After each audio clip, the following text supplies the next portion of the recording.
What historical event doesn't add up when you actually look into it? Story 1, let's get the main thing out of the way first. The Apollo moon landings happened. All 6 of them. The evidence is overwhelming, independently verifiable, and has been confirmed by the Soviet Union, the one entity with every motivation to expose a hoax and every technical capability to detect one.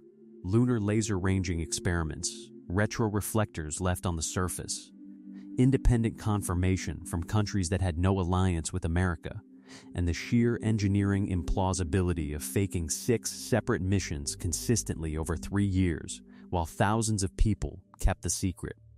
The landings were real. But here's the thing that's actually strange. NASA did film Stanley Kubrick, not to fake the moon landing. They hired him to create better quality footage for broadcast, because the actual footage from the lunar surface was technically poor. This is documented. Kubrick was involved in NASA's public communications around Apollo. That's where the grain of truth in the conspiracy lives. Not in a faked landing, but in the entertainment industry's involvement in making space exploration more telegenic. The separate, real question that people avoid because it gets lumped in with moon landing denial, NASA destroyed the original telemetry data tapes from Apollo 11. They admitted this. The tapes were erased and reused. This is a baffling archival decision for what was supposedly the most important achievement in human history. And NASA's explanation, routine tape recycling during a storage shortage, is the kind of explanation that would be dismissed as inadequate if it came from any other institution about any other record. The moon landing happened. The footage was enhanced for broadcast by Hollywood. The original data tapes were destroyed, and no one was fired for it. All 3 of those things are true simultaneously. Story 2, ask anyone what happened to the Library of Alexandria, and they'll tell you it burned, usually blaming Julius Caesar, occasionally blaming Christian mobs, occasionally blaming Arab conquest. The story of a single catastrophic fire destroying the accumulated wisdom of the ancient world is one of history's most persistent and most incorrect popular narratives. Here's what actually happened. The Library of Alexandria wasn't one event. It was an institution that declined across several centuries through a combination of budget cuts, political neglect, brain drain, and yes, some fires. But fires that destroyed portions rather than the whole, and that damaged a library that was already in serious institutional decline before the fires occurred. Julius Caesar's campaign in 48 BC may have burned books stored in a warehouse near the harbor, not the library itself. The Bruchian district where the library was located was destroyed in the 3rd century CE during Aurelian's reconquest of Alexandria, by which point the library was already significantly reduced. The Serapeum, which housed a secondary collection, was probably destroyed in 391 CE during the conflict between pagan and Christian factions. But again, this was a fraction of what had once been held. The specific myth of a single catastrophic fire serves a specific rhetorical purpose. It provides a dramatic moment to blame for the loss of ancient knowledge, and whoever you blame becomes a symbol of barbarism destroying civilization. Julius Caesar as destroyer of learning, Christians as destroyers of classical knowledge, Arab conquest as destroyer of Hellenic thought. Each version serves a different argument. The boring truth, the Library of Alexandria declined because maintaining it became less of a priority over centuries. Institutions die when nobody funds them. That's not dramatic enough for a founding myth of civilizational loss, so the fire story persists. Story 3, the Columbus discovery narrative, has so many specific problems that it's worth going through them methodically rather than just saying indigenous people were already there, which is true but incomplete. First, the indigenous people, somewhere between 40 and 100 million people, lived in the Americas before European contact. The idea that Columbus discovered a place inhabited by tens of millions of people is an inherent category error that the word discovery was specifically invented to obscure. Second, the other Europeans, Leif Erikson, reached North America around 1000 CE, approximately 500 years before Columbus. There's a settlement at Long's Meadows in Newfoundland to prove it. There are also serious historical arguments that Bristol fishermen were fishing off the Newfoundland coast in the decade before 1492, though this is less definitively established. Third, Columbus himself never acknowledged what he'd found. Until his death, he maintained that he had reached Asia, specifically the outlying islands of Japan or China. The discovery of America required someone else to understand what Columbus had actually found. Amerigo Vespucci, whose letters describing the landmasses as a new world distinct from Asia circulated in Europe, is the one who grasped the significance, which is why the continents are named America rather than Columbia. Fourth, the voyages were brutal. The governance Columbus established in Hispaniola included systems of forced labor and violence against indigenous people that eventually led to his removal from power by Spanish authorities on grounds of excessive cruelty, excessive by 15th century Spanish colonial standards, which is a significant bar. Columbus inaugurated the European colonization of the Americas. That's historically significant. Discovery is the wrong word for it. Story 4, the image of Nero playing his fiddle while Rome burned in 64 C, is one of history's most durable images of callous indifference. A ruler so detached from his people's suffering that he entertained himself while their city was destroyed. There are several things specifically wrong with this image. The fiddle hadn't been invented. The violin family of instruments didn't appear until the 15th or 16th century say. Whatever Nero was doing, it wasn't fiddling. The instrument credited in some accounts is the lyre, which is a different instrument entirely, and the playing story appears to originate with the Roman historian Suetonius, who was not a contemporary of Nero, and who was writing during a period when the posthumous reputation of Nero's dynasty was aggressively being trashed by the new Flavian emperors. Nero was at Antium, approximately 30 miles from Rome, when the fire started. Contemporary and near-contemporary accounts say he returned to Rome and opened his own palace grounds to displaced citizens, organized relief efforts, and brought in emergency grain supplies at subsidized prices. Whether these accounts are accurate is debated. The surviving sources on Nero range from hostile to extremely hostile, because most of the surviving historical writing about him was produced under emperors who had political motivations for blackening his name. The Great Fire of Rome is also the historical event cited to explain the first persecution of Christians, who were blamed by Nero for the fire. Whether Nero actually blamed Christians or whether this is another retrospective addition is actively debated by historians. Nero was not a good emperor by many measures. The fiddling story is still almost certainly fiction. Story 5, the Black Death of 1347-1353, ended somewhere between 30% and 60% of Europe's population, one of the most catastrophic mortality events in human history. The standard explanation, established in the 20th century, is that it was caused by Yersinia pestis, bubonic plague, transmitted by flea bites from infected rats, spreading along trade routes from Central Asia. The Yersinia pestis identification is confirmed. Ancient DNA analysis has found the bacterium in teeth from mass grave sites across multiple countries, and genetic evidence traces the origin of the Black Death strains to Central Asia in the 14th century. The plague attribution is not wrong. What doesn't add up: bubonic plague is transmitted by rat fleas doesn't spread fast enough across the right climatic ranges to explain the historical Black Death. Bubonic plague requires rats, specific species of fleas, and temperature conditions that constrain its spread. The Black Death spread across Scandinavia in winter, across Iceland, across regions without the rat populations needed for the flea-rat-human transmission cycle to work. It also ended too quickly. The historical Black Death ended within days to weeks, while bubonic plague typically takes longer. The emerging hypothesis among historians and infectious disease researchers is that the Black Death was most likely bubonic plague combined with pulmonary plague, the version transmitted between humans through respiratory droplets, creating a compound epidemic with different transmission characteristics than either alone. This would explain the speed, the winter spread, and the extreme mortality rates. The Black Death may have been plague. It was probably also something more than just plague. The question of exactly what and how it spread is not settled. Story 6, the Boston Tea Party, is taught as a rebellion against British taxation. The principle of no taxation without representation embodied in the dramatic act of dumping tea into Boston Harbor on December 16, 1773.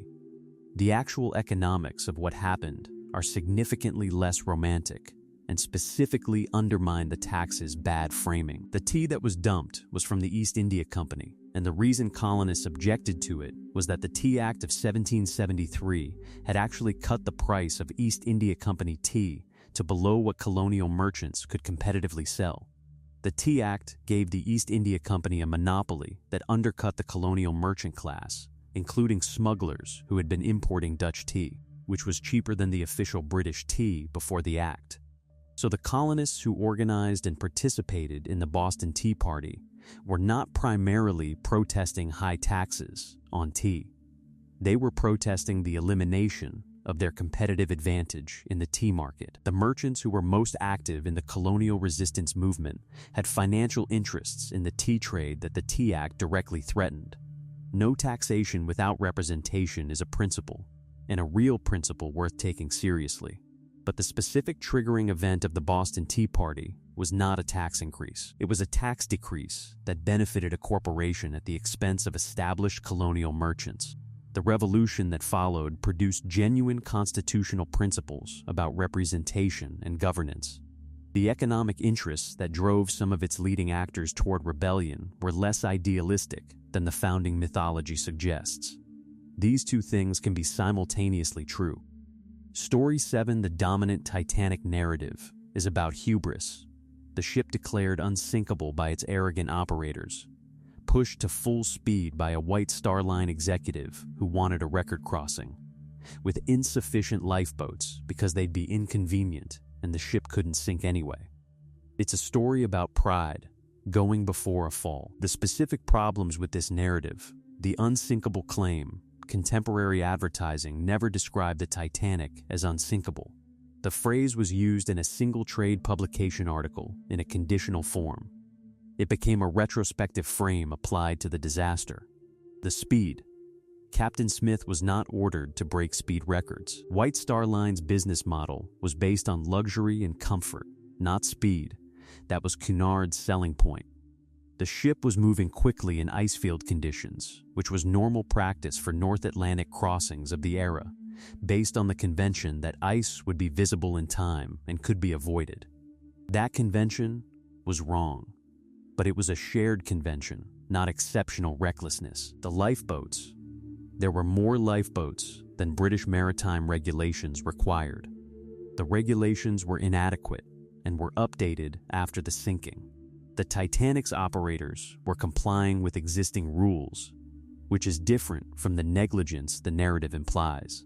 What actually doesn't add up, the Titanic may have been on fire when it sank, a coal bunker fire burning since Southampton appears in photographs and crew testimonies, and historian Senan Molyneux has argued this may have weakened the hull plates in the area of the iceberg strike.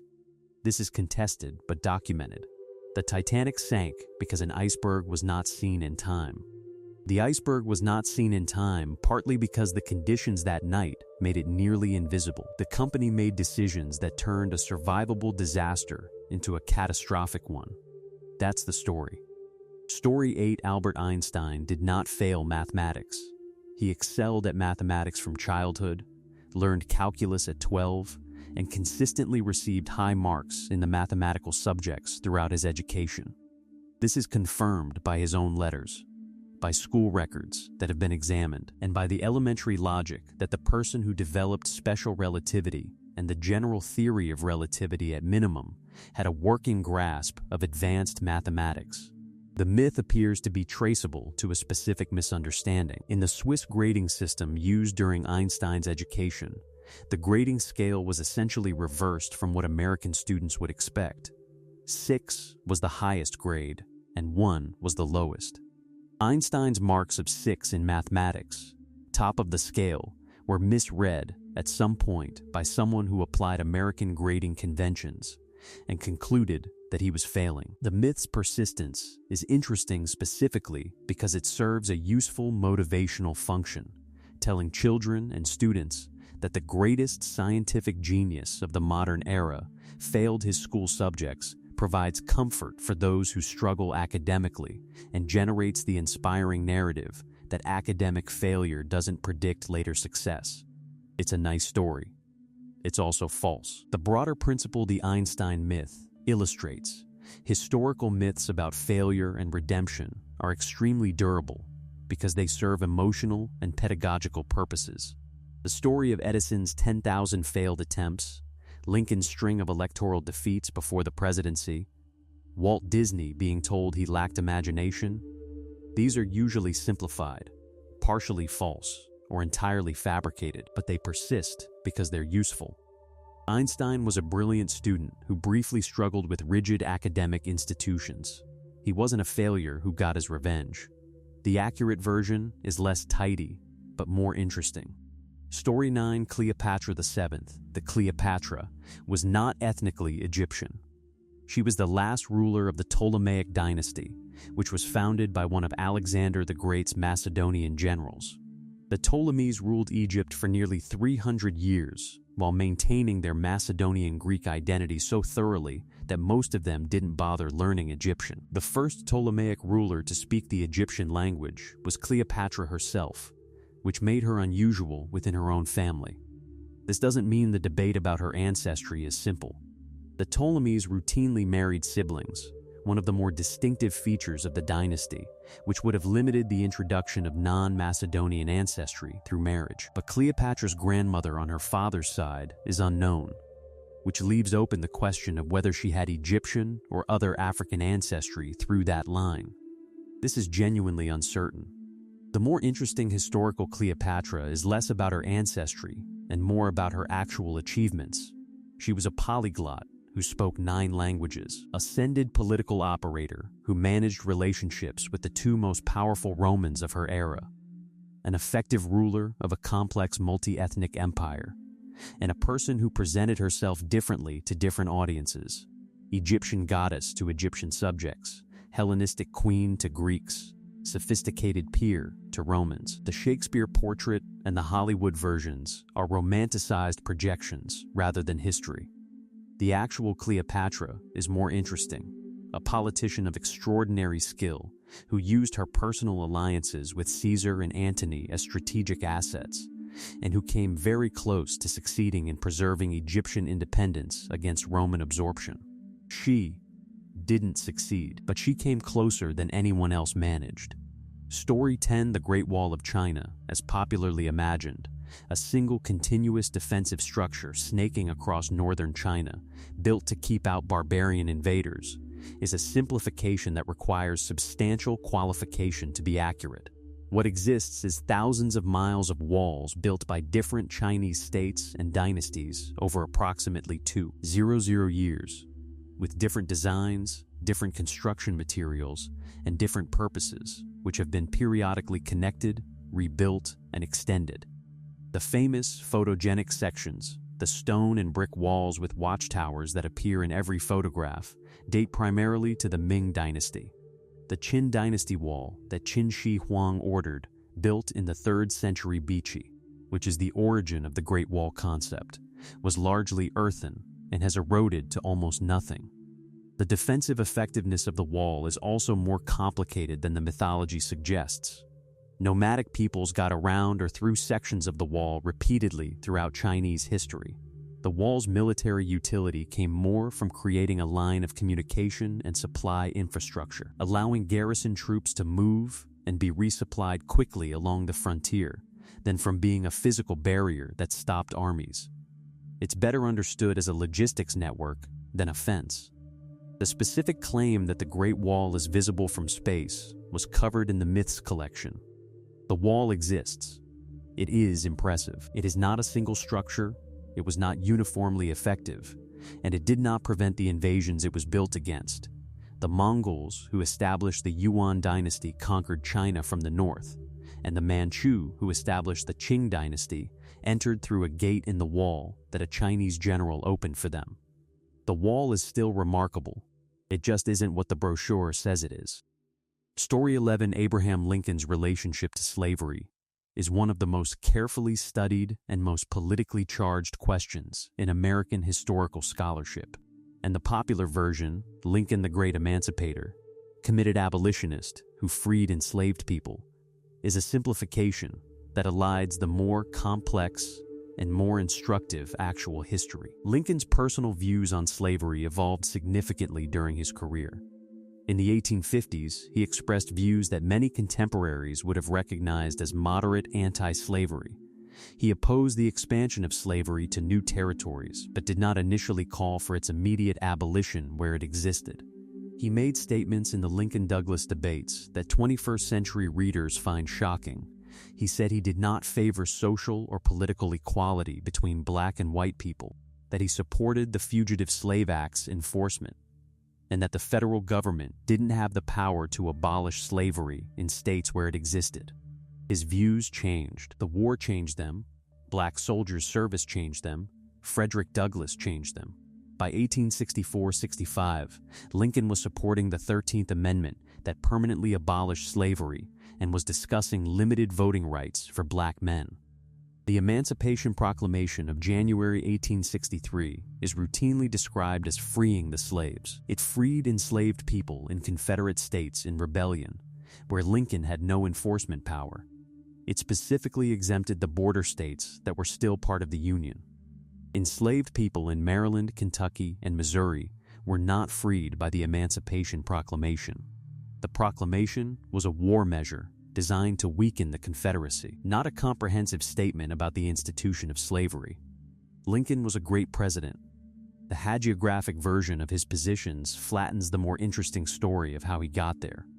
Story 12, the Crusades are remembered primarily as religious wars, Christian armies marching to liberate the Holy Land from Muslim rule, motivated by faith, papal authority, and the prospect of indulgences. The religious dimension was real.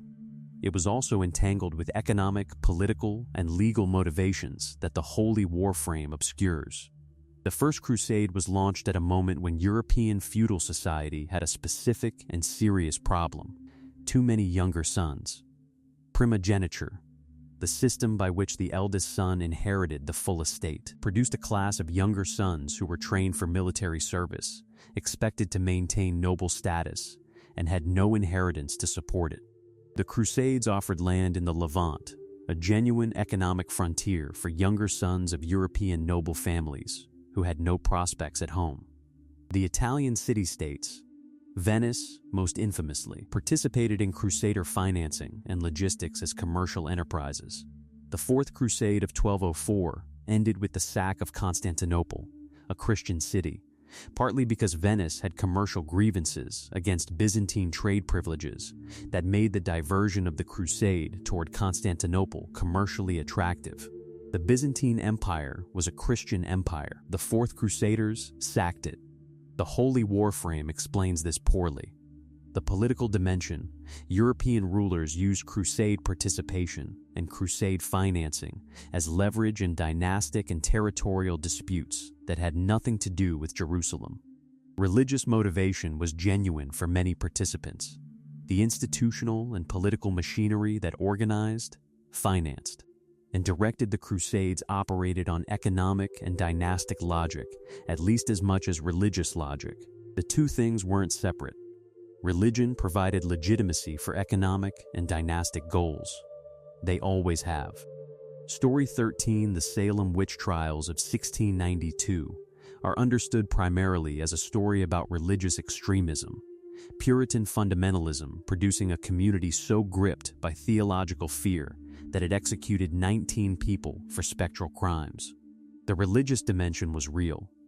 It was also operating on top of several other dynamics that the religious fanaticism explanation tends to crowd out. The ergotism theory, Linda Caporael proposed in 1976 that the specific symptoms of the afflicted girls, convulsions, hallucinations, sensations of being pricked and bitten, are consistent with ergot poisoning from contaminated rye grain. Ergot contains compounds related to LSD, and can produce exactly these symptoms. Salem's rye crops from 1691 were harvested under conditions that would have been favorable to ergot growth.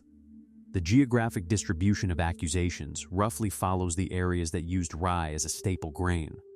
The ergotism theory is contested, but is taken seriously by historians. The economic conflict. The specific accusations followed economic and property lines in Salem. Thomas Putnam, whose family made the most accusations, was in a land dispute with families of the accused. The accusers were predominantly from Western Salem. The accused were predominantly from Eastern Salem.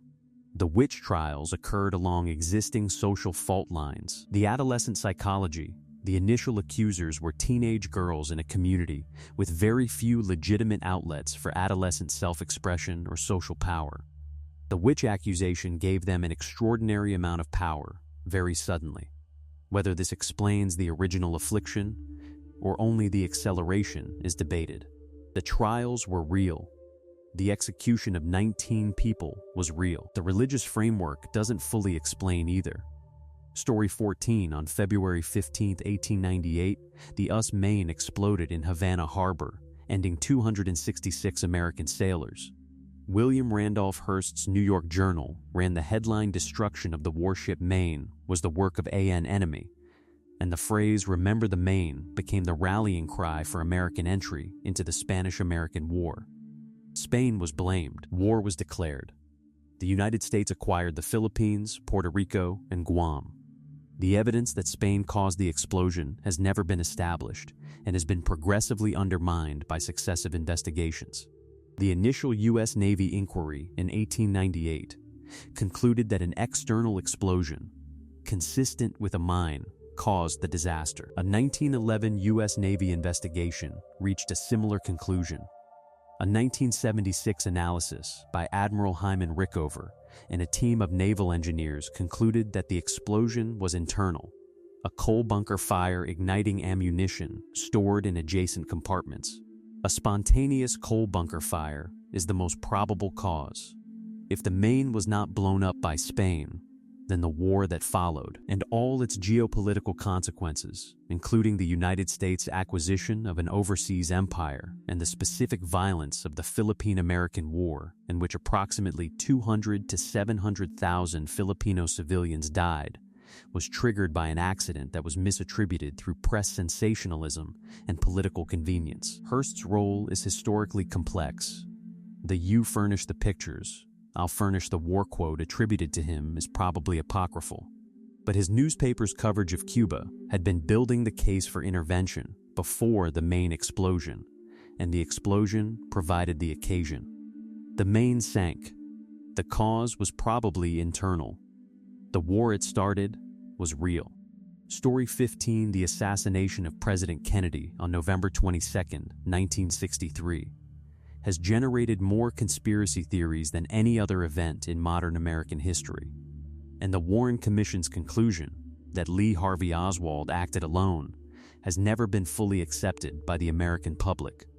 Polls consistently show majorities believing in some version of a conspiracy. The specific things the Warren Commission got wrong, the single bullet theory, that one bullet caused 7 wounds in Kennedy and Governor Connally, is genuinely difficult to accept on first encounter. The acoustic evidence presented to the House Select Committee on Assassinations in 1979, which concluded there was a high probability of a second shooter from the grassy knoll, was later re-examined, and the methodology was found to be flawed. The evidence that consistently undermines conspiracy theories, every proposed conspirator, the CIA, the Mafia, Cuba, the Soviet Union, LBJ, had motivations, but also had reasons not to kill Kennedy. The Mafia connection to Oswald through Jack Ruby is real, but doesn't establish a conspiracy to assassinate the president. Ruby ended Oswald claiming to spare Jackie Kennedy from testifying, which is exactly what a small-time criminal with marginal mob connections and genuine emotional instability might do. The specific thing that keeps the conspiracy narrative alive, the ongoing classification of JFK documents by successive administrations, the most recent extension of classification by Biden in 2021 and 2022. If Oswald acted alone, and there was no conspiracy, the continuing classification of documents 60 years later requires explanation. The stated reason, protecting intelligence sources and methods still active, is one explanation. It's not the only possible one. The evidence for conspiracy is weaker than the evidence against it. The document classification situation is genuinely strange. Story 16, Area 51, the classified Air Force installation in the Nevada desert, is the most famous secret facility in the world, and the subject of the most elaborate UFO mythology in American culture. The CIA's Declassified History of the U-2 program, released in 1998, acknowledged something that intelligence historians had known for years. Area 51's UFO reputation was partly a consequence of deliberate management by the intelligence community.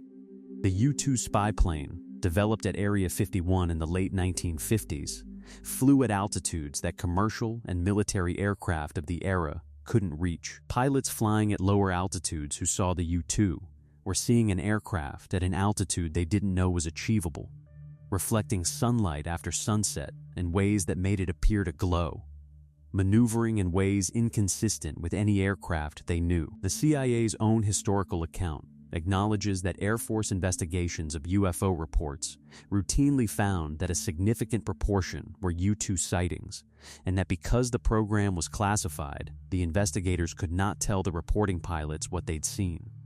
The UFO explanation was, for the CIA, a useful alternative to acknowledging the existence and capabilities of classified aircraft. It wasn't deliberately cultivated in most cases. It was simply that unidentified was the only response possible when the true identification was classified. The SR-71, the A-12, and subsequent classified programs at Area 51 produced the same pattern. People saw real aircraft behaving in ways inconsistent with known technology. They filed UFO reports. The reports were accurate about the anomaly and wrong about the cause. Area 51 is a classified aircraft test facility. It has been used to develop some of the most technologically significant aircraft in history. The aliens aren't there. Story 17, the 1938 Orson Welles' War of the Worlds radio broadcast supposedly caused widespread panic across America. People calling police, fleeing their homes, one man reportedly dying of a heart attack. The narrative of mass hysteria produced by a radio play has been told so many times that it has become foundational to discussions of media power and public credulity. The panic was substantially exaggerated. Historian Jefferson Pooley and sociologist Michael Socolow investigated the primary sources in 2013 and found that the evidence for widespread panic was thin and originated primarily from newspaper accounts that appeared the following day. In newspapers that had a commercial interest in discrediting radio as a news medium. The broadcast did cause some genuine concern among listeners who tuned in mid-program without hearing the initial disclaimer. Telephone switchboards at police stations and CBS were flooded with calls, which is consistent with concern rather than mass hysteria. The specific dramatic incidents, people in cars fleeing cities, hospitalized victims of the panic, were reported at second or third hand in newspaper accounts that were not verified. This matters not just as a correction to a historical myth, but because the War of the Worlds panic story has been used for decades as evidence that mass media can produce irrational collective behavior in otherwise normal populations. If the panic was largely manufactured by newspaper reporting, the lessons drawn from it about media power, about public credulity, about the specific vulnerability of radio audiences, were drawn from something that didn't happen at the scale believed. Wells's broadcast was innovative, and some people were concerned. The mass panic is a newspaper story that outran the event it described. Story 18, the Great Famine of 1845-1852, ended approximately 1 million people in Ireland and forced another million to emigrate, reducing Ireland's population by roughly 20–25% and beginning a demographic decline that continued for over a century. The proximate cause was Phytophthora infestans, potato blight, which destroyed the potato crop that a large portion of the Irish population depended on for survival. The natural disaster framing, the famine as a tragic but unavoidable consequence of a crop disease, obscures the specific political decisions made by the British government during the famine that historians have extensively documented. Food exports from Ireland continued throughout the famine. Grain, meat, and dairy products were exported from Ireland to Britain while people died of starvation. The British government prioritized the principles of free market economics, not intervening in food markets or grain prices, over relief provision. Sir Charles Trevelyan, head of the Treasury and the official most responsible for famine relief, described the famine as a mechanism for reducing surplus population and expressed the view that Providence was teaching the Irish a lesson about their dependence on a single crop. Relief measures were implemented, public works programs, soup kitchens, but they were implemented inadequately, were frequently withdrawn prematurely for budget reasons, and were governed by ideological commitments to minimal state intervention that produced policy decisions that people died because of. Whether the British government's response to the famine constitutes genocide is a contested historical and legal question. What is not contested is that the British government made specific, documented decisions during the famine that extended and deepened mortality beyond what the potato blight alone would have produced. The blight was natural. The death toll was not entirely natural. Story 19, the popular narrative of Nikola Tesla as a tragic genius robbed of credit and resources by Thomas Edison, the scrappy immigrant inventor crushed by the ruthless industrialist, is emotionally satisfying and partially inaccurate in ways that matter for understanding what actually happened to Tesla. The Edison conflict. Tesla did work for Edison briefly in 1884-1885, and there's a disputed story about Edison offering $50,000 if Tesla could solve certain problems, and then, when Tesla succeeded, saying the offer had been a joke. Whether this happened is unverified. The primary source is Tesla's own autobiography, which is not always reliable. What is established is that Tesla found Edison's approach to electrical research, trial and error rather than mathematical calculation, frustrating, and that they parted badly. Edison's subsequent public campaign against alternating current was real and was partially aimed at undermining Tesla's work. Tesla's larger problems, his financial incompetence, his inability to commercialize his inventions, and his relationship with J.P. Morgan. Morgan funded the Wardenclyffe Tower project and withdrew funding when it became clear Tesla was pursuing wireless power transmission rather than wireless communication, a commercially unviable project at the time. Tesla's vision of free energy transmission was genuine and was genuinely ahead of its time, but it was also economically impractical in ways that any investor would have problems with. Tesla was a genius. He was also bad with money, bad at managing relationships with investors, and working on projects whose commercial viability was speculative. The Edison villain narrative is a simplification that lets Tesla off the hook for his own contribution to his difficulties. Story 20, the enslaved pyramid builder, is one of history's most durable misconceptions, partly sustained by the Exodus narrative and partly by the assumption that a society capable of treating people as property would obviously use enslaved labor for the most labor-intensive construction projects.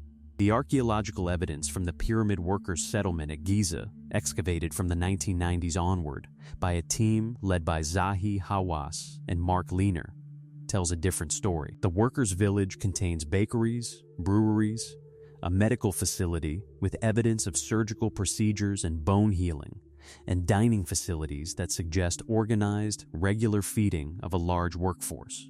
The diet of the workers, reconstructed from faunal remains, included significant quantities of beef, sheep, and goat, better quality protein than most ordinary Egyptians could expect. The most physically demanding work, cutting, transporting, and placing the stones, was done by permanent sended workers, supplemented by rotating teams of conscripted labor from across Egypt. The conscription system was not slavery. Workers served a term of service, like a tax paid in labor, and then returned to their home communities. Graffiti from work gangs, some of which survive, includes names like Friends of Khufu, not the signature of enslaved people. The workforce also received medical care that was significantly better than most ancient people could access. Healed fractures, evidence of successful surgical interventions, and high-protein nutrition are documented in the skeletal remains. None of this means pyramid construction was easy or voluntary for everyone involved. But the enslaved labor model, specifically imagined as whip-driven chattel slavery, is not supported by the archaeological record. Story 21, the Battle of Thermopylae in 480 BC, 300 Spartans holding a narrow pass against the Persian army, is one of history's most celebrated last stands. The Zack Snyder film version has made it a cultural touchstone. The historical version is more interesting and requires some adjustment. There were not 300 Greeks at Thermopylae. There were approximately 7,000 at the battle's start. Spartans plus contingents from Corinth, Arcadia, Phocis, Locri, Thespiae, and other Greek city-states. The 300 Spartans were accompanied by 700 Thespians, who stayed to the last and are almost entirely absent from the popular telling. The Thespians stayed because Thespiae was directly in the Persian army's path, and they had nowhere to retreat to. Their city was subsequently destroyed. The Persians didn't push through Thermopylae by brute force. A local Greek named Ephialtes showed them a path around the pass. When Leonidas received intelligence that the Persians were flanking his position, he dismissed most of the Greek forces, presumably to preserve them for future defense, and remained with the 300 Spartans and the 700 Thespians in a rearguard action that allowed the retreating Greeks to escape. The Spartan stand was tactically meaningful and was done with the knowledge that it was a rearguard action allowing retreat, not a final suicidal stand. The outcome of the Persian Wars was determined by the naval battle at Salamis and the land battle at Plataea. Thermopylae delayed the Persian advance by a few days and provided a powerful piece of propaganda. The Thespians who died there outnumbered the Spartans. Nobody makes films about them. Story 22, the Trojan War. 10 years of Greek siege. The wooden horse. The face that launched 1,000 ships has been treated by classicists for most of the modern era as pure mythology, a great poem and nothing more. The excavations at Hisarlik in northwestern Turkey and the historical evidence that has accumulated around them have made pure mythology harder to maintain. Heinrich Schliemann excavated Hisarlik beginning in 1870, believing it to be Troy on the basis of Homeric geography, and found multiple layers of occupation, including a layer destroyed by fire, which he triumphantly and incorrectly announced as Homeric Troy. He was excavating the wrong layer. Subsequent archaeological work has identified Troy the Six and Troy the Ea as the candidates most consistent with the Homeric period. Troy the Ea, destroyed around 1180 BC, close to the traditional date of the Trojan War, shows evidence of a violent destruction and was inhabited by a large population that appears to have crowded inside the citadel walls under some kind of threat. There are Bronze Age weapons in the destruction layer and unburied human remains. Hittite records from the same period include references to a city called Wailusa in the region of northwestern Anatolia where Troy is located, with a prince called Alexandru, a name whose similarity to Alexandros has attracted considerable attention. Hittite records also document conflict in the Wailusa region. The Trojan War is described in the Iliad. 10 years, 1,000 ships, individual heroes fighting, is literary elaboration. A real conflict in the right location at roughly the right period, involving a city that matches the descriptions and Hittite records that suggest political friction, that's harder to dismiss. Story 23, the story of Alfred the Great, hiding from Danish invaders in a peasant woman's home, tasked with watching her cakes, burning them while distracted by his strategic planning, is one of the best-known anecdotes in English history. It's an enduring image of humility and human failing. Even a great king gets distracted and makes mistakes. The problem: the story appears for the first time approximately 200 years after Alfred's death, in a Life of Saint Neot written around 1000 C. Alfred died in 899 C. The contemporary biographer of Alfred, Asser, who knew him personally, and wrote during Alfred's lifetime, doesn't mention it. The Anglo-Saxon Chronicle doesn't mention it. No source from Alfred's lifetime or within a century of his death mentions it. A story first appearing 200 years after the event it describes, with no earlier attestation, in a text whose primary purpose is hagiography, is by normal historical standards not reliable evidence that the event occurred. This doesn't mean the story is false. Oral traditions can preserve genuine memories, and the absence of written attestation is not proof of non-occurrence. It means the story cannot be trusted as history. The cake story serves a specific function in English national mythology. It humanizes a king who is otherwise treated with something approaching hagiographic reverence, and it provides a parable about the costs of excessive intellectual preoccupation. Stories that serve obvious didactic functions, first appearing in didactic literature centuries after the events they describe, deserve skepticism. Alfred the Great was a genuinely significant historical figure. He may not have burned any cakes. Story 24, was there a real Robin Hood? The question has generated considerable historical research and a fairly consistent answer. Almost certainly not a single specific person. Probably a composite of multiple figures and types that accumulated into a coherent legend, and almost certainly not from the period most associated with the stories.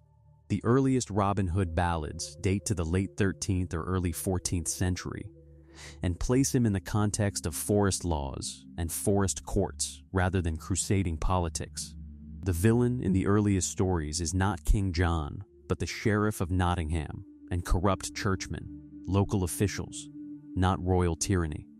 The association with Richard I and King John, which makes Robin Hood fit into a specific nationalist and royalist narrative, appears to be a later addition. The historical reality the Robin Hood legend reflects is genuine and documented. Forest law in medieval England was genuinely oppressive. The penalties for poaching in royal forests were brutal, and the displacement of common people from forest lands created genuine grievances. The merry men living in Sherwood as social bandits, outlaws by law who represented justice to those who had no access to the legal system, reflected real social conditions. Several historical candidates have been proposed as the real Robin Hood: Robert Hood of Wakefield, various other Williams and Roberts, a fugitive recorded in legal documents. None has been established definitively. What Robin Hood is, historically, is a projection of real social grievances into a folkloric hero who resolves injustice through force in ways the legal system doesn't. That's a real thing that happens in societies with profound inequality. The specific man probably didn't exist. The social reality that made him necessary was very real. Story 25, The Man in the Iron Mask, the mysterious prisoner held in the Bastille, whose identity was concealed by a black velvet mask, is one of history's most romanticized mysteries. Alexandre Dumas's novel established the twin brother of Louis Sive as the prisoner's identity, and the story has been repeated in various forms ever since. The historical record establishes that a prisoner referred to in prison, records as Eustache Dauger, was held in various French prisons from 1669 until his death in 1703. He was required to wear a mask when being moved or when in the presence of anyone who might identify him.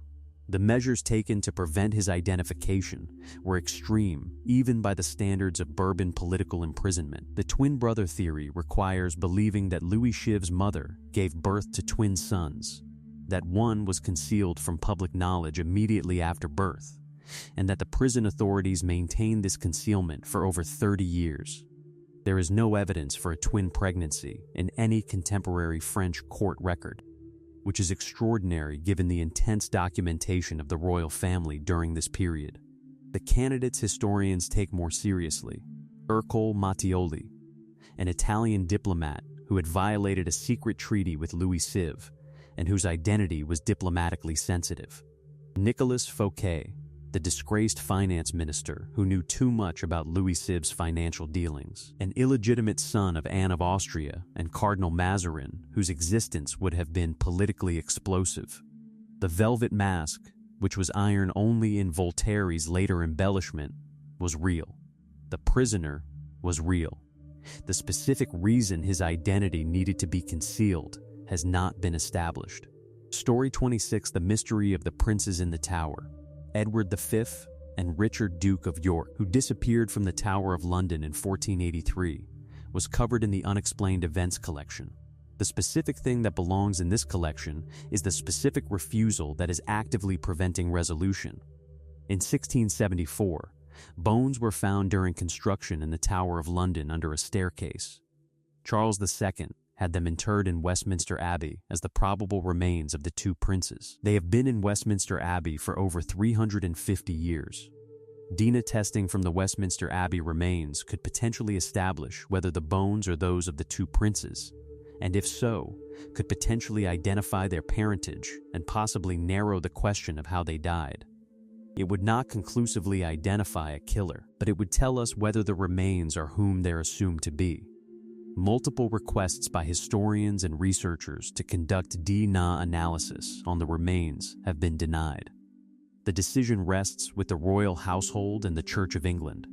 The most recent formal request, in the early 2020s, was declined. The stated reasons for the refusal are about maintaining the sanctity of a royal burial and the precedent of disturbing royal remains. These are legitimate considerations. They are also considerations that, applied to the specific case of the two princes whose murderer, if they were murdered, has never been identified, have an interesting effect. They maintain the impossibility of resolution. Whether the refusal is about precedent or about something else is impossible to establish. The bones remain in Westminster Abbey.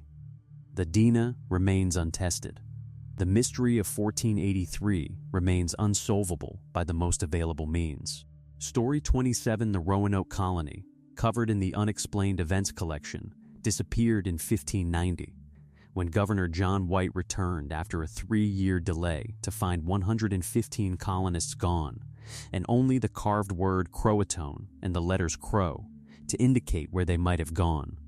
The mystery has never been definitively resolved. The two main theories both have supporting evidence, which is what makes Roanoke genuinely interesting as a historical puzzle, rather than just as a mystery.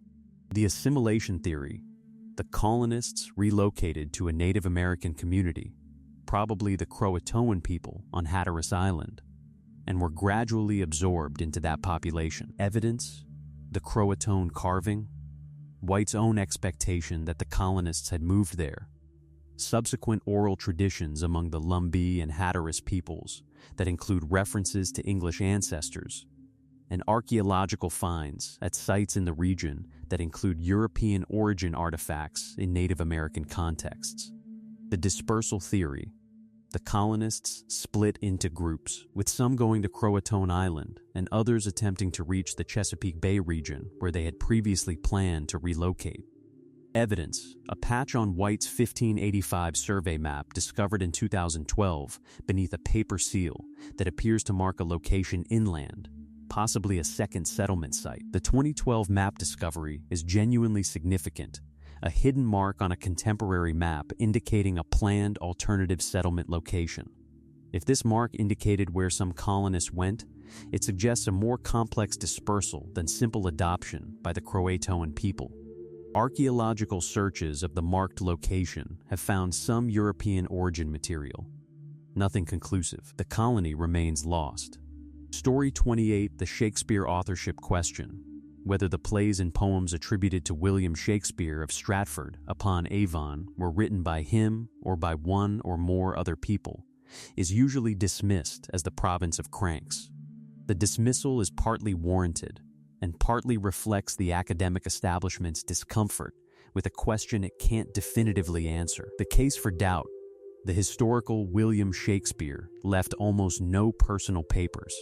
There are no letters, no manuscripts in his hand, no personal correspondence about the works. The plays reference detailed knowledge of law, medicine, Italian geography, court customs, and languages that are difficult to explain from the biographical record of a glover's son from Stratford with no documented university education.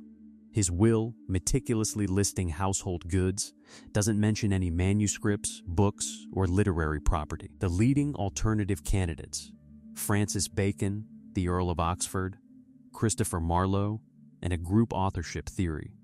Each has specific evidence for it and specific evidence against it. The case for Shakespeare, the plays were publicly attributed to him during his lifetime by Ben Jonson in the First Folio, among others, and theatrical conspiracy of the scale required for alternative authorship seems implausible. The specific knowledge in the plays, while impressive, could be explained by research and collaboration rather than personal experience. Most Shakespeare scholars accept traditional authorship. The question has never been resolved with the kind of documentary evidence that would close it. It remains a genuine open question that is taken seriously by serious people. Story 29, the Boston Massacre of March 5, 1770, in which British soldiers fired into a crowd and ended 5 colonists, is one of the foundational events of American revolutionary mythology. Paul Revere's engraving, showing British soldiers firing in an orderly line into a peaceful crowd, became one of the most effective pieces of propaganda in American history. The actual event was considerably more ambiguous. The background: British troops had been quartered in Boston since 1768, producing ongoing friction with the local population. The specific evening of March 5 began with a crowd confronting a British sentry at the Custom House, who called for reinforcements. Captain Thomas Preston arrived with 8 soldiers. The crowd was throwing ice, rocks, and debris. Someone, it has never been definitively established who, shouted fire. The soldiers fired. 5 colonists were killed, including Crispus Attucks, a man of African and Native American descent who is sometimes identified as the first casualty of the American Revolution. John Adams, a committed patriot and future president, defended the British soldiers at trial. He secured acquittals for Captain Preston and 6 of the 8 soldiers on the grounds that the soldiers had reasonable cause to fear for their lives given the crowd's behavior. 2 soldiers were convicted of manslaughter and given reduced sentences. Adams later described his defense of the soldiers as one of the most gallant, generous, manly, and disinterested actions of my whole life. He believed the rule of law required the soldiers to receive a fair trial, regardless of the political implications. 5 people died. It was not the orderly slaughter of Paul Revere's engraving. It was a confused confrontation that both sides contributed to. Story 30, the popular narrative of Rosa Parks, is specific. A tired seamstress, exhausted after a long day of work, spontaneously refused to give up her bus seat to a white passenger and changed history. The tired old woman framing, which Parks herself gently corrected repeatedly before her death, obscures what she was and what she did. Rosa Parks was secretary of the Montgomery chapter of the NAACP. She had attended the Highlander Folk School in Tennessee, a training center for civil rights and labor activists, in the summer of 1955, months before the bus incident. She was an experienced, politically sophisticated activist who had been involved in the NAACP's work on voting rights and anti-lynching campaigns for years. The Montgomery bus boycott had been in planning before Parks was arrested. Civil rights organizations in Montgomery had been looking for the right case, the right plaintiff, to mount a challenge to bus segregation. An earlier case involving a teenage girl, Claudette Colvin, had been set aside in part because Colvin was pregnant, and activists believed her situation would make her a less effective plaintiff. Parks was not chosen in advance for December 1, 1955. Her arrest was not orchestrated. But her decision not to move was made by someone who knew exactly what she was doing and what it might produce. She said in her autobiography, "People always say that I didn't give up my seat because I was tired, but that isn't true. No, the only tired I was tired of giving in." The spontaneous tired woman makes for a better miracle story. The actual Rosa Parks, deliberate, trained, committed, makes for a better lesson about what change requires. Story 31, this was covered in the Lincoln entry, but deserves its own standalone examination because the specific detail, what the Emancipation Proclamation did and didn't do is so consistently misunderstood that it warrants being stated plainly. The Emancipation Proclamation, issued by President Lincoln on January 1st, 1863, declared that enslaved people in Confederate states in rebellion against the United States were free. This was approximately 3.5 million enslaved people. It was not nothing. It changed the character of the war. Union soldiers were now explicitly fighting for emancipation, and black men could join the Union Army, which eventually contributed approximately 180,000 soldiers. But the proclamation specifically excluded from its scope enslaved people in border states that remained in the Union, Maryland, Delaware, Kentucky, and Missouri. It also excluded specific regions of Confederate states already under Union control, including most of Tennessee and parts of Louisiana and Virginia. About 500,000 enslaved people were specifically excluded. In other words, Lincoln freed enslaved people where he had no enforcement power and left slavery intact where he did have enforcement power. This is not hypocrisy. It reflects the constitutional reality that Lincoln believed he could only act against slavery in Confederate states as a war measure, while slavery in Union states required constitutional amendment. That amendment, the 13th, came in December 1865. The Emancipation Proclamation was a significant document that changed the war and signaled the eventual end of slavery. It did not free all American slaves. The full legal abolition required the 13th Amendment, ratified 8 months after Lincoln's assassination. Story 32, the Reichstag fire of February 27, 1933, the burning of Germany's Parliament building 1 month after Hitler became Chancellor, is one of the most historically consequential events of the 20th century. Hitler used it to declare a state of emergency, push through the Reichstag fire decree that suspended civil liberties, and begin the systematic suppression of political opposition that made the German dictatorship possible. The consensus view for most of the post-war period, Marinus van der Lubbe, a young Dutch communist who was found at the scene, was a German patsy, a mentally ill lone actor used to provide cover for an arson that the Germans themselves had arranged to justify the emergency powers they wanted. The problem with the consensus, the evidence for German involvement, is surprisingly thin.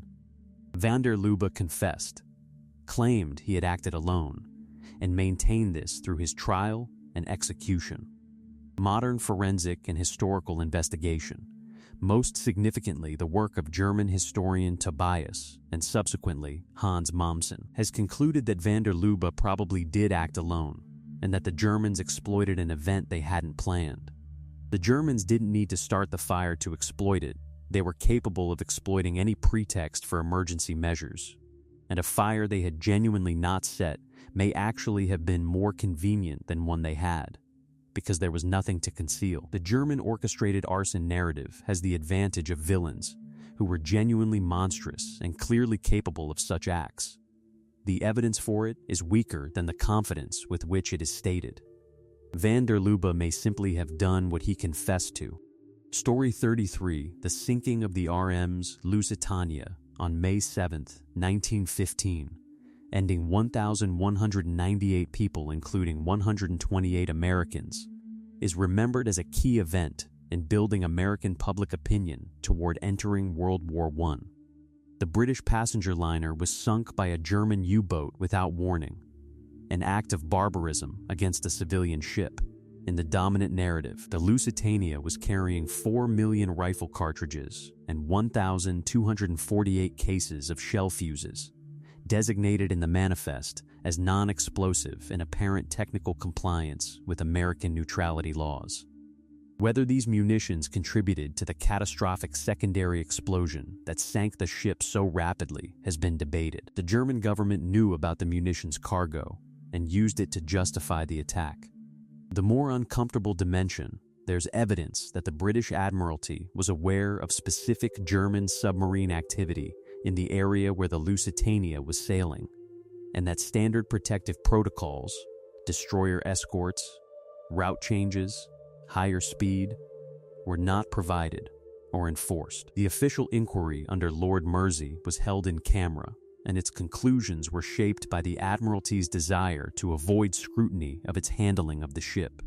Whether the Admiralty deliberately allowed the Lusitania to be sunk to produce an incident that might bring America into the war is the most extreme version of the theory and is not supported by direct evidence.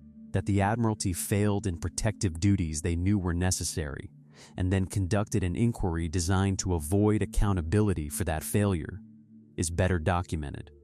The Lusitania was a civilian ship carrying passengers. It was also carrying munitions. The inquiry into its sinking was conducted to protect the Admiralty.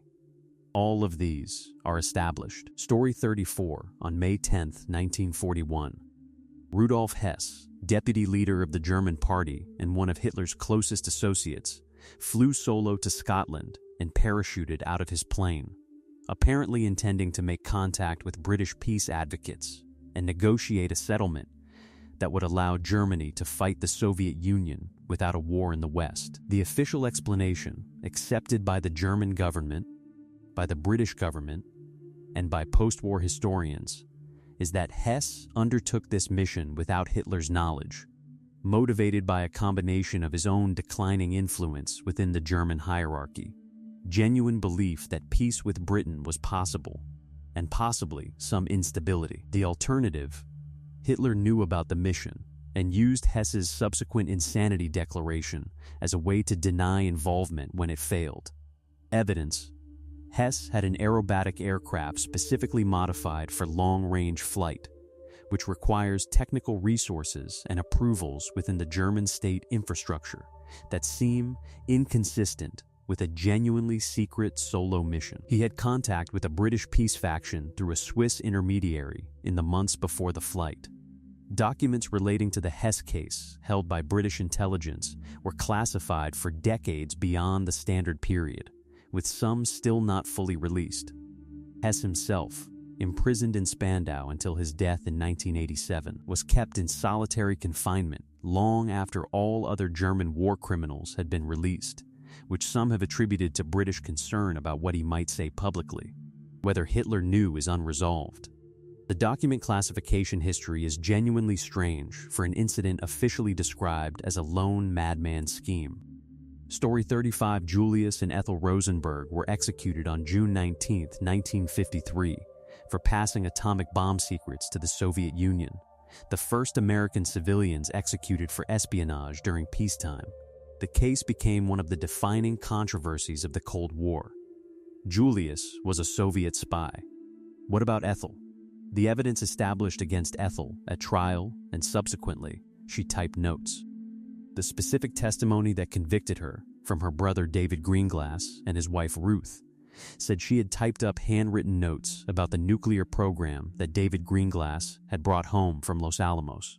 This testimony was later recanted by David Greenglass, who admitted in a 2003 interview that he had lied about Ethel's role to protect his own wife Ruth, who had actually done the typing.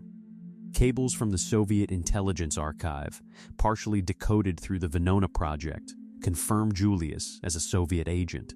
They contain no mention of Ethel as a participant in the espionage operation.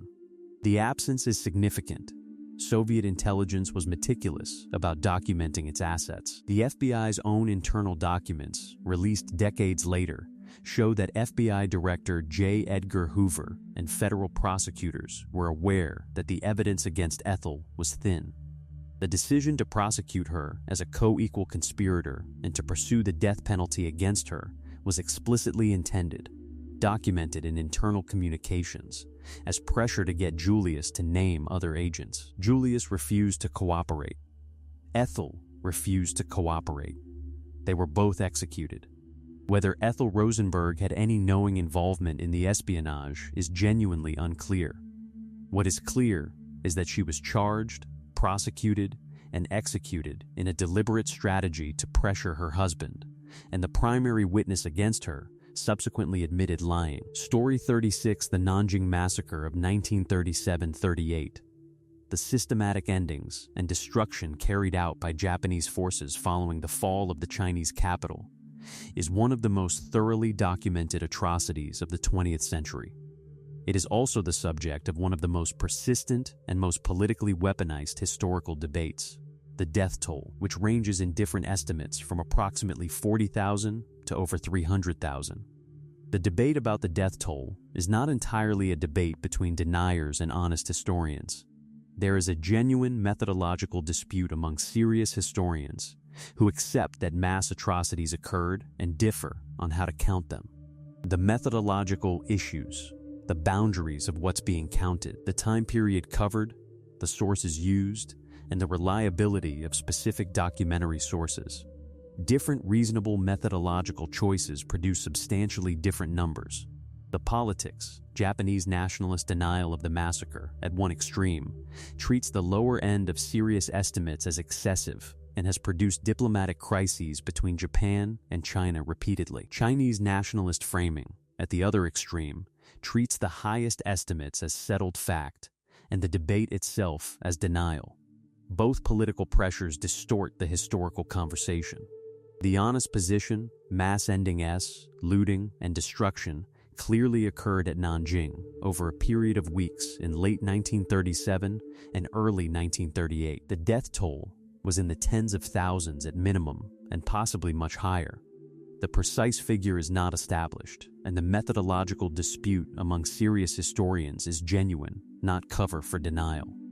History is not well served by treating a genuine scholarly debate as entirely driven by bad faith.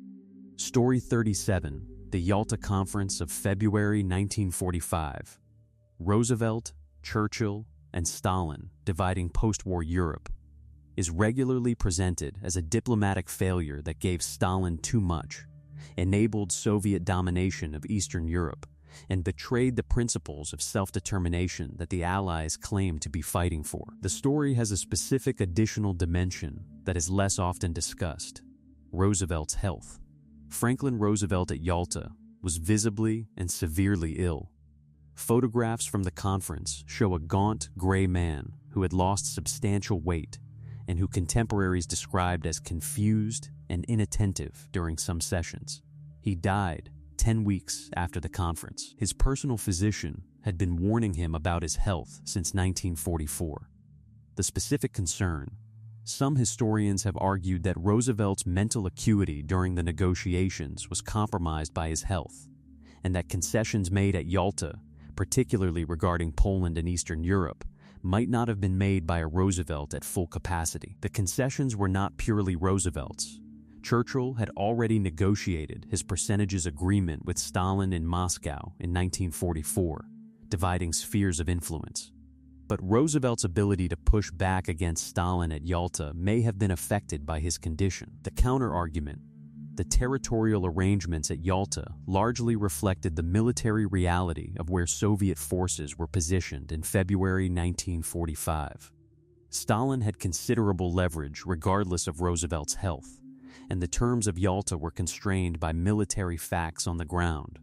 What Roosevelt knew, what he agreed to, and what was decided without his full awareness, by advisors or by exhaustion, is a historical question that remains genuinely open. Story 38, Neville Chamberlain's return from Munich in September 1938, waving a piece of paper and declaring peace for our time, has become one of history's most cited examples of naive appeasement. The foolish belief that a dictator's promises mean something, the failure to confront evil while it could have been stopped. Chamberlain at Munich is shorthand for diplomatic failure. The historical context that the shorthand discards: in 1938, Britain was not ready for war. The Royal Air Force had insufficient modern aircraft. The army was not mobilized. The defenses of Britain itself, radar, anti-aircraft capability, were in construction, but not complete. Rearmament had begun, but had not progressed to the point where Britain could fight Germany effectively. Chamberlain's advisors believed that Britain needed approximately 2 more years to be ready for a European war. The Munich Agreement bought 1 year. When war came in September 1939, Britain was substantially better prepared than it would have been in September 1938. The Battle of Britain in 1940, which was won with a margin of 8 to 10 radar stations and approximately 200 aircraft, might not have been winnable with 1938 levels of readiness. Whether Chamberlain believed in Hitler's promises or was buying time with his eyes open is debated by historians. The Peace for Our Time statement suggests genuine belief. His private correspondence suggests more awareness of Hitler's character than the public statement implies. The moral case against Munich remains strong. Czechoslovakia was sacrificed, and Czechoslovakia was betrayed. The strategic case for it is more complicated than Chamberlain was a fool. He may have been a pragmatist navigating a genuinely terrible situation. Story 39, the Mary Celeste, was found adrift in the Atlantic on December 4, 1872, with its cargo intact, its lifeboat missing, and no sign of its crew of 10. The last log entry was from November 25, 9 days before she was found. The ship was in good condition and still seaworthy. The crew had simply left. The mystery attracted enormous elaboration: pirates, sea monsters, the Bermuda Triangle, aliens, time displacement. Arthur Conan Doyle wrote a fictional account that added further mythologizing. The most accepted explanation among maritime historians, the Mary Celeste was carrying 101 barrels of industrial alcohol.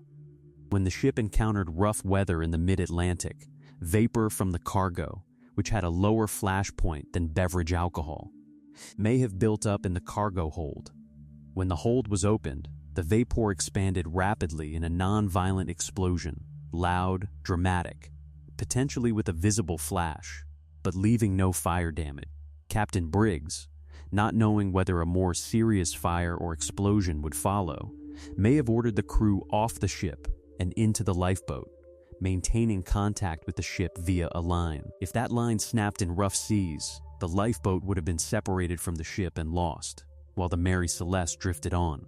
A 2006 experiment by chemist Andrea Sella replicated the cargo conditions and demonstrated exactly this phenomenon: a pressure wave that clears vapor without leaving fire damage, precisely consistent with the lack of fire evidence on the Mary Celeste. The crew probably abandoned a ship they thought was about to explode. The lifeboat was lost. The ship drifted for 9 days until it was found. The mystery is almost certainly solved. Story 40, we've been through 39 historical events. Moon landing tapes destroyed. The Library of Alexandria dying of budget cuts. Columbus never admitting what he'd found. Salem girls possibly poisoned by ergot. The Maine probably exploding by accident. A war started by a ship whose sinking we may have misattributed. Lincoln's proclamation specifically excluding the people with the most access to Union enforcement. Chamberlain possibly buying time rather than believing in Hitler's promises. A ship whose mystery has probably been solved by chemistry. The specific pattern that emerges is not that history is full of lies.